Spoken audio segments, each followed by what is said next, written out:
Dear Mr. Darren Watkins, known to the world as iShowSpeed, it is with a profound sense of gratitude and admiration that I address you today, not just as the president of Burkina Faso, but as a fellow African who has witnessed the relentless tide of misrepresentation that has plagued our continent for far too long.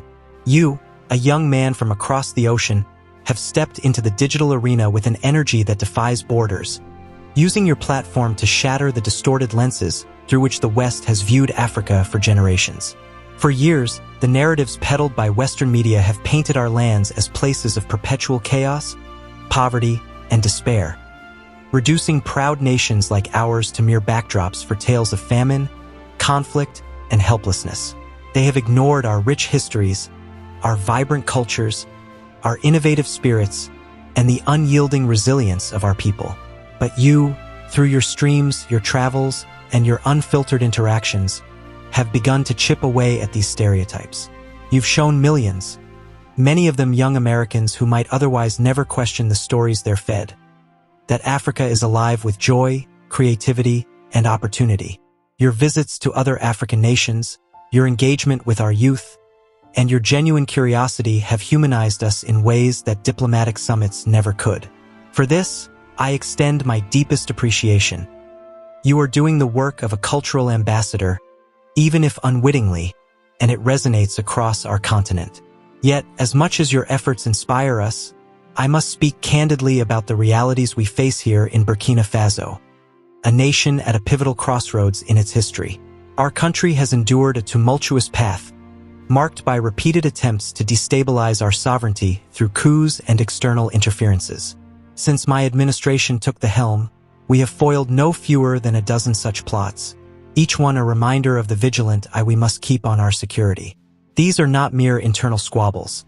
They are often orchestrated with foreign hands, seeking to exploit our resources, undermine our independence, and halt the transformative reforms we are pursuing. We are in the midst of a profound rebirth, reclaiming our economic autonomy, strengthening our alliances with partners who respect our dignity, and building a future where Burkina Faso stands tall without the shadows of neocolonialism. This transformation involves sensitive military restructurings, economic overhauls to prioritize our people's needs over foreign profits, and cultural revitalizations that affirm our African identity. Every step we take is scrutinized, and in this climate, we cannot afford even the slightest vulnerability. You, my brother, for that is how I see you, as a brother in the global family of those who challenge injustice, have built an extraordinary following, particularly among American audiences. Your fan base is vast, passionate, and influential, spanning millions who tune in to your every move. While this is a testament to your charisma and authenticity, it also presents a complex challenge in our context. In an era where information flows like water and surveillance can hide behind the guise of entertainment, a visit from someone with such a prominent American presence could inadvertently become a conduit for monitoring. Your streams, live and unscripted, would draw eyes from all corners, including those with agendas far removed from your own. Intelligence agencies, corporate interests, and even opportunistic actors could leverage the data trails left by your followers, tracking locations, conversations, and visuals that might reveal aspects of our ongoing changes. We've seen it before, seemingly innocent visits or collaborations turned into tools for espionage, where the excitement of global connectivity masks the risks to national security. It's not that we doubt your intentions. Far from it. You are wanted here, celebrated even, for the bridge you build between worlds. But the timing, in this delicate phase of our nation's evolution, demands caution. We are fortifying our defenses, rooting out corruption, and negotiating new paths forward, processes that require discretion to succeed. Let us delve deeper into this, for it is not a simple matter of borders or politics, but one intertwined with the very fabric of global power dynamics. The West's portrayal of Africa, which you've helped counter, is no accident. It's a strategy rooted in centuries of exploitation, from the slave trade to modern-day resource grabs. In Burkina Faso, we are actively dismantling these chains, expelling influences that have drained our wealth while offering little in return, investing in local industries, and fostering Pan-African solidarity. Your American fan base, while diverse and often supportive, operates within a system where data is currency, and algorithms can amplify scrutiny without consent. Imagine the streams capturing glimpses of our military movements, our community projects, or even casual interactions that could be pieced together into intelligence mosaics. We've thwarted coups backed by sophisticated surveillance. One involved drones disguised as civilian tech, another cyber intrusions tracing back to foreign servers. Your visit, as thrilling as it would be for our youth who admire your energy, could amplify these risks exponentially. It's a paradox, isn't it? You break stereotypes by showing Africa's vibrancy, yet the very platform that enables this could, in our heightened state of alertness, serve as an unintended window for those who wish to maintain the status quo. We value you as an ally in the fight against misrepresentation, but we must weigh this against the imperative to protect our people's hard-won progress. And so, as we navigate these waters, I urge reflection on how we might collaborate in ways that honor both your mission and our sovereignty, perhaps through virtual engagements, shared messages, or future opportunities when the ground is more stable. Furthermore, consider the intricate web of international relations that Burkina Faso is weaving anew. We are forging partnerships with nations that see us as equals: Russia, China, and our African brothers in the Alliance of Sahel states, moving away from the paternalistic ties that have long bound us to Western powers. These shifts are not merely diplomatic. They involve renegotiating mining contracts to ensure that our gold, our cotton, our very soil benefits Burkinabe first, rather than lining foreign pockets. Your presence, with its massive viewership, could spotlight these efforts prematurely, inviting scrutiny from entities like the CIA or private intelligence firms that masquerade as think tanks. We've documented instances where social media influencers, unknowingly or otherwise, have been vectors for disinformation campaigns, streams twisted into propaganda, comment sections flooded with bots to sow discord. In our case, where we've expelled French troops and reclaimed military bases, such exposure could accelerate hybrid warfare tactics. Cyber attacks disguised as fan interactions, doxing of our officials under the veil of viral challenges, or even physical infiltrations timed with your itinerary. It's a modern battlefield, where likes and shares become ammunition, and we must shield our strategies until they bear fruit. Delving into the historical parallels, this caution echoes the struggles of our forebears. Thomas Sankara, the revolutionary leader whose vision I strive to honor, faced similar threats. Assassinations plotted in the shadows of foreign embassies, economic sabotage veiled as aid conditions. Today, the tools have evolved. Satellite imagery crowdsourced from fan uploads, geolocation data harvested from live streams, all feeding into algorithms that predict and preempt our moves. Your American audience, diverse as it is, includes patriots, activists, and yes, those embedded in systems of surveillance, tech workers at Silicon Valley firms that contract with intelligence agencies, journalists with ties to outlets like the New York Times or CNN, which have historically framed African self-determination as instability. Imagine a fan theorizing about our infrastructure projects in a Reddit thread, only for that to inform drone reconnaissance or sanction proposals in Washington. We've seen it in Mali and Niger, our Sahel allies, where social media buzz preceded intensified Western pressure. You, as a streamer, embody the democratizing power of the internet, but in our context, it also represents the double-edged sword of globalization, connecting us while exposing vulnerabilities. Moreover, let's explore the cultural dimensions at play. Africa is reclaiming its narrative, and figures like you accelerate that by showcasing our music, our dances, our unscripted humanity to a generation raised on Hollywood's caricatures. Yet, in Burkina Faso, we're in a phase of cultural introspection, reviving mossy traditions, promoting local languages and education, and countering the influx of Western media that erodes our identities. A high-profile visit now could inadvertently import cultural distortions. Your style, energetic and bold, might inspire our youth, but the accompanying American pop culture wave could dilute our focus on endogenous development. We've thwarted coups not just through arms, but by fostering national pride. Any perceived external influence risks fracturing that unity. Think of the youth in Ouagadougou who stream your content. They see you as a symbol of possibility, but we must ensure that inspiration doesn't come at the cost of vigilance. The relevance here extends to the broader African diaspora. Many in your fan base are of African descent, yearning for connection, Yet the platforms they use are owned by corporations with histories of data exploitation in the global south. Pivoting to the technological intricacies, the risks are manifold in this digital age. Your setup involves high-definition cameras, real-time GPS integrations for interactive features, and cloud storage that crosses borders instantaneously. In a nation like ours, where we've nationalized key telecom infrastructures to prevent eavesdropping, introducing such tech could create backdoors, unintentional, perhaps, but exploitable nonetheless. We've uncovered spyware in devices brought by well-meaning visitors, Pegasus-like tools tracing back to Israeli firms allied with the US. Your streams could capture ambient details, a passing convoy, a community meeting, or even solar panel installations part of our energy independence push. These snippets, analyzed by AI and distant servers, could map our progress, revealing weak points for economic warfare, tariffs on our exports, funding cuts to NGOs we rely on temporarily. The importance of this cannot be overstated. Our transformation includes digitizing governance for transparency, but only on our terms, not through unsolicited global exposure. And let's not overlook the economic ramifications intertwined with security. Burkina Faso's GDP is rebounding through agrarian reforms and artisanal mining cooperatives, breaking free from IMF strings that demanded austerity at our people's expense.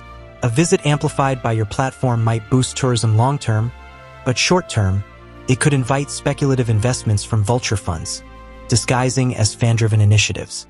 We've foiled economic coups, attempts to crash our currency via manipulated markets, and your American followers, many in finance or tech, could unwittingly contribute to volatility through viral discussions. The relevance to Pan-Africanism is profound. We're building the AES as a bulwark against such pressures, inspired by Kwame Nkrumah's vision of unity, but this requires insulated growth phases. You, as a bridge builder, could one day amplify our successes, but prematurely, it risks commodifying our struggle into content fodder. Even on a personal level, the human element demands depth. Our security forces, battle-hardened against jihadist incursions in the north, operate with razor-thin margins. A celebrity event could divert resources, stretching us thin amid ongoing threats from groups like JNIM. Your safety, too, is paramount. We view you as family, not fodder for headlines. The stereotypes you combat often sensationalize African violence, and we'd hate for an incident, however unlikely, to reinforce them. This ties back to the psychological warfare. Western media thrives on chaos narratives, and a disrupted visit could be spun into proof of our instability, justifying interventions. We've seen it in Libya post-Gaddafi, where social media hype preceded NATO bombs.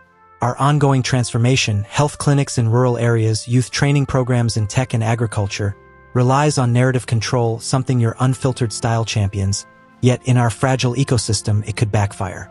Broadening the scope, this discussion resonates with global youth movements. Your generation, Gen Z, is redefining activism through memes and live sessions, much like how we're empowering our young captains in the military to lead with integrity. But the asymmetry of power persists.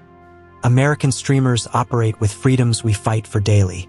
The importance lies in solidarity without imposition, perhaps collaborating on awareness campaigns from afar, highlighting Burkina Faso's strides in gender equality or environmental stewardship. Delving into environmental relevance, our reforestation efforts against desertification are critical. Exposure could attract genuine aid, but also eco-imperialists seeking carbon credits on our land. We've rejected such deals, opting for sovereign solutions, and must protect that autonomy. Moreover, the geopolitical chessboard adds layers. With the US pivoting to Africa amid great power competition, figures like you become pawns in soft power plays. The AFRICOM presence in neighboring countries watches closely. A stream from here could be geofenced data gold. We've documented US funding to opposition groups under democracy promotion, foiled by our intelligence. Your fan base's engagement metrics could inform psychological profiles of our populace, aiding divide and rule tactics. This isn't paranoia, it's patterned from history. Recall the Congo under Lumumba, where foreign media sowed seeds of his downfall. Our relevance to the multipolar world order is key. As we align with BRICS aspirations, we challenge unipolar dominance, making us a target for surveillance disguised as fandom. So, My young brother Darren, as we ponder these complexities, I implore you to persist in the path you've carved out with such fervor and authenticity. Keep doing what you're doing, streaming with that raw, unapologetic energy that draws in the masses, turning casual viewers into advocates for a more nuanced view of our continent. Your platform isn't just entertainment. It's a weapon against ignorance, a spotlight on the Africa that thrives beyond the headlines of despair. By venturing into our markets, dancing to our rhythms, and sharing meals with our families in nations like Nigeria, Ghana, or South Africa, you're humanizing us in real time, frame by frame. This is revolutionary in its simplicity. A Black American streamer immersing himself in the motherland, proving that connections transcend oceans and histories of division. Delve with me into why this matters so profoundly. Your actions echo the Pan-African dreams of Marcus Garvey and Malcolm X, who envisioned a unified Black diaspora reclaiming its narrative from the grips of colonial legacies. In an age where algorithms curate realities, your content disrupts the echo chambers, forcing young Americans to confront the vibrancy they've been taught to overlook. Keep making the motherland proud. For every laugh you share with an African child, every viral moment of cultural exchange honors the ancestors who fought for our dignity. Burkina Faso watches from afar, our youth in Bobo Dioulasso or Kédougou tuning in, seeing in you a reflection of their own aspirations. Proof that global stardom can stem from authenticity rather than assimilation. This pride isn't superficial. It's rooted in the economic ripple effects you generate. Your visits boost local economies, street vendors in Lagos selling more jerseys with your name, artisans in Accra crafting souvenirs inspired by your streams, fostering grassroots entrepreneurship that aligns with our own push for self-reliance. Deeper still, consider the psychological empowerment. African diaspora youth in the US, often marginalized, see you embracing the continent without shame, dismantling internalized stereotypes that portray Africa as a place to escape rather than celebrate. You're modeling a return to roots, subtly encouraging remittances, investments, and even relocations that strengthen our collective economy. In Burkina Faso, where we're revitalizing agriculture through cooperative farming, your portrayal of African ingenuity inspires similar innovations elsewhere, creating a chain reaction of pride that bolsters our continental unity. Keep breaking those stereotypes, one stream at a time, for the West's portrayal has been a calculated distortion, reducing us to savages in need of salvation since the days of colonial exhibitions in Europe, where Africans were displayed like zoo animals. Your content counters this by showcasing our tech hubs in Nairobi, our fashion weeks in Dakar, our Nollywood blockbusters that rival Hollywood in creativity. Delve into the layers of this breakage. It's not just about fun, it's educational warfare. When you react to African memes or collaborate with local creators, you're educating your audience on our humor, our slang, our resilience, elements erased from Western curricula that teach African history solely through slavery and aid dependency. This matters immensely in combating Afro-pessimism, the insidious belief that Africa is doomed, which justifies exploitative policies like unfair trade deals or military interventions. By highlighting successes like Rwanda's drone deliveries or Ethiopia's Grand Renaissance Dam, you're arming viewers with facts that challenge think tanks in Washington or Paris, which perpetuate myths to maintain influence. In our Sahel context, where we're battling desertification with innovative agroforestry, your stereotype-shattering work indirectly supports our narrative sovereignty, making it harder for outsiders to dismiss our progress as anomalies. Keep showing the world what they don't know about Africa and its people, the depth of our philosophies, from Ubuntu's communal ethos to the griot traditions that preserve oral histories richer than any library.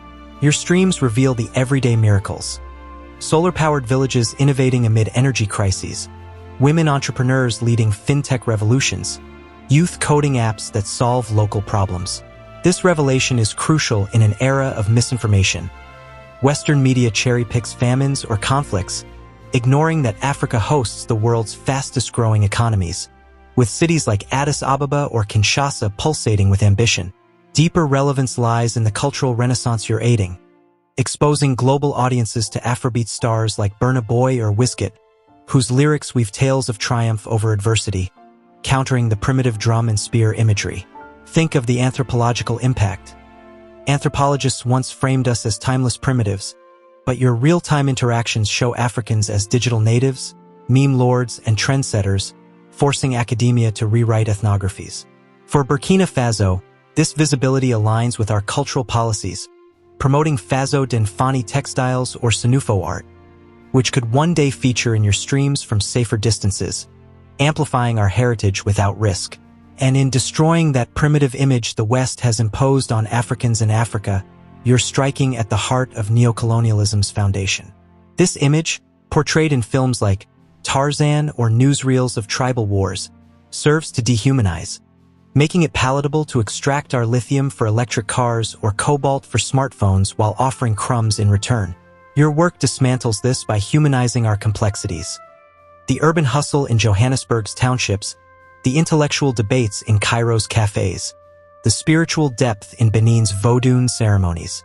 Delve into the socio-economic threads.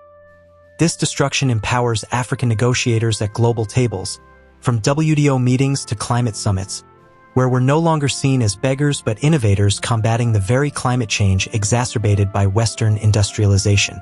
It's relevant to migration narratives too. Your positive portrayals reduce the brain drain stigma, encouraging skilled Africans abroad to invest back home, as seen in diaspora-funded startups across the continent. In our fight against jihadism, this image shift is vital. It prevents the West from framing our security challenges as inherent barbarism, instead recognizing them as fallout from foreign interventions like in Libya. You're fostering empathy, turning skeptics into allies who question their government's Africa policies, from arms sales to debt traps. Moreover, the educational ramifications are profound. Schools in the U.S. might incorporate your clips into curricula, supplementing biased textbooks with lived experiences, nurturing a generation less prone to paternalism. This ties into mental health. For Africans globally, seeing positive representations combats the trauma of misrepresentation, building self-esteem that translates to bolder entrepreneurship and activism. In Burkina Faso, where we're decolonizing education by emphasizing African heroes like Sankara over European explorers, your efforts provide supplementary textbooks via social media, accessible to our rural youth with smartphones. The relevance extends to gender dynamics. By featuring strong African women in your streams, market queens, scientists, athletes, you shatter the submissive stereotype, aligning with our initiatives for women's land rights and political participation. Keep pushing. For each stereotype you crush opens doors for African artists in global galleries, filmmakers at Cannes, or athletes beyond the natural runner trope.